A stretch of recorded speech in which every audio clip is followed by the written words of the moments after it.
Praktičan skroz, ne moraš da rolaš sprava. Posle druženja s Celerijem uvek mi se spava. Ne treba nam rizla, nosimo ga svuda. Ako hoćeš da ga probaš, prvo skupi muda. Čadim kriketu paljačem, dim iz njega hulja. Crvene mi oči, a ja pokidam ko bulja. Trpamo domaćicu, trpamo iz skanka. Da mi pomogne s Celerijem, ja pozvao sam Franka. Frank je nedostupan, da čadim moram sam. Bong udarit će me jače nego Jean-Claude Van Damme. Totalno pogubljen, pucaju me fleške. Ne mogu da vozim, pa gajbi moram peške. Dočadim slušam reggae, Cypress i malo daba. Lerije je probala, čak i moja baba. Crvene je boje, kao moje oči. Posle njega čuka trokira i mozak mi kočio. Zove se Leri i njega kad upoznaš. Svečari Marijane u trenutku spoznaš. Puna su ti pluća i boli te glava. To je pravi način da se puši trava. 2.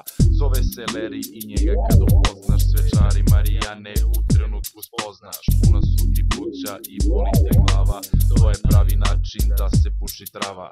Crveni mali, poreklo me iz Španije. Tad me je naduvao ko nikada ranije.